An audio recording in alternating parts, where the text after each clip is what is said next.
In this video, we're going to take a look at some ward gear that you can basically get for free by soloing open world bosses. Now this is primarily heavy gear, but I think it is going to be useful for some players out there. Especially if you currently don't have any ward gear, then this stuff is perfect for you. If you want to support me and help me grow the channel, then becoming a YouTube member is truly the best way. Okay, so let's jump in, and first we'll start with corrupted ward gear. Now there's only really one piece to farm, and that is Blacksmith's Memento. And you get this from Primus Galba, and he is in Brimstone Sands, around about at Castellum Trismegistus. I have no idea how you pronounce that, but there's a shrine right near it, and you can literally just run up the rocks and then drop down and he's right there. It's a heavy strength item, it has corrupted ward, elemental aversion, and unfortunately it does have indestructible, which is basically a useless perk in this case. And the question is whether or not you can find a 2 perker that's as good as this for a price that you want to pay on the auction house or not. If you want to farm it though, this guy spawns about once every 4 minutes. Pretty easy to solo, there's no issues there. Pop on some luck gear though if you've got it, and just keep killing him on repeat. He also drops like a decent axe and an okay light mage robe. Now for all of these, it's going to boil down to a little bit of chance. I killed this guy for about an hour and a half. I got 2 axes and 1 robe before I eventually got these gloves. I got one of the axes on my very first kill,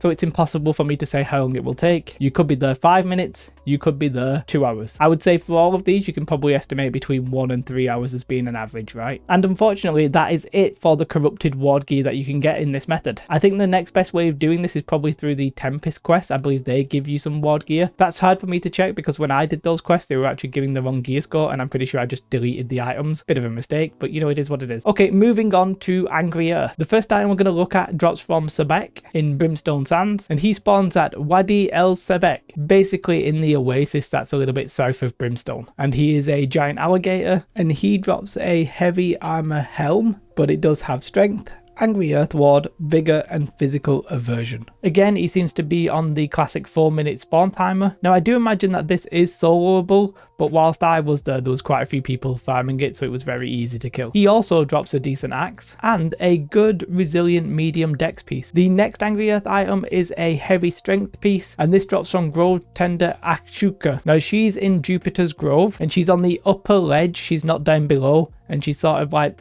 right close to the very edge in the northeast of the area. Again, she seems to be on about a 4-minute spawn timer, and the item itself has Angry Earth ward, sturdy energy, and elemental aversion. And it's medium armor with strength. She's pretty easy to kill, so nothing fancy there. She also drops a decent axe, but this axe I think looks like a spade, so it's cooler. And that's it again for the Angry Earth stuff. That's all you can get in this method. Now moving on to Ancient Ward, there's actually 4 pieces we can find, and 2 of the pieces come from the Colossal of Quibai. I think if I just said stuff with confidence, it'd be less obvious how badly I'm pronouncing these. Now this guy's really easy to find. He's right near the teleporter, the Shrine of Toth. He's just a little bit west of that, and he's on basically like a plinth. And thankfully he actually drops 2 Ancient Ward items, both of them heavy pieces. One of them is the Weighted Greaves, which has strength, Ancient Ward, Invigorated, and Refreshing Ward. The other is Colossal Stormplate, which is a chest piece with mixed con and strength, elemental aversion, Invigorated, and of course Ancient Ward. Again, quite easy to kill, but there was quite a few of us around every time I was killing this guy. The next one is the Keeper of Cunun, who spawns at Cunun, which is just south of Brimstone Sands town, New Corsica, literally within a 1-minute run of the town. And they drop a medium dex glove item, and that has Ancient Ward, physical aversion, and Invigorated. It's very easy to farm, very close to the town. Again, 4-minute timer, and it's right near this rune chest, which, you know, if you've not popped for the day, you can just go ahead and get it. And the next bit of Ancient Ward comes from the Goat King himself, Stubbles. Now this guy spawns right in the northwest of the map at the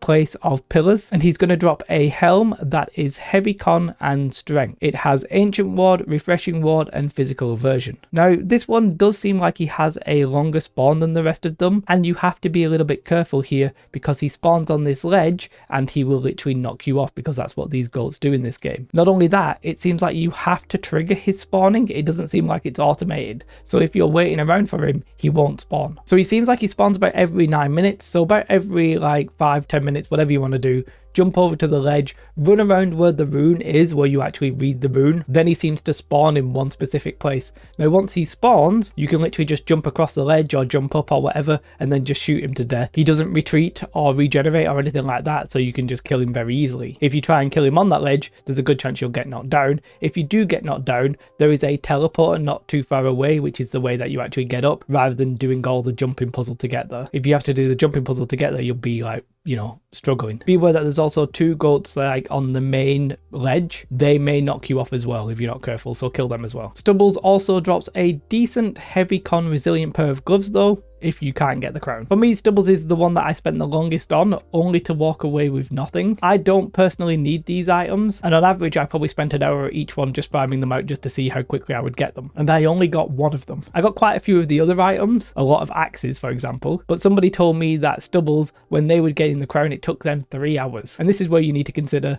how much luck gear do you have? Do you have enough to get these quickly? Is it worth just buying these items instead of trying to farm them? They're quite good, but is it worth maybe spending 2 hours on it where you could literally just be doing fun, better content? Or are you somebody who enjoys the grind and you're happily just going to go and sit in one place for a couple of hours, maybe watch a film or something and just kill these on repeat? It's your call, there's no right or wrong answer. The reality is, you'll probably get a lot of ward gear by running the mutations themselves, or you can craft it, or you can buy it. Just to say, there is no lost ward gear that you can get through this methodology. That's not a thing. The way I was personally finding these items is I was going on New World Database, click Database, which shows you all of the items. Then I was changing acquisition to unique name drop, because these are basically the ones that drop from specific enemies. I would, you know, just select that, and then for the perks, let's say I wanted to show you the ancient ward, I just typed ancient ward in here, and then it shows you the ones that drop. Now these are actually the craftable ones. I'm not sure why they're in this list, but it is what it is. Effectively though, the ones that we're talking about are here at the top, and you can see here's the Goat King one.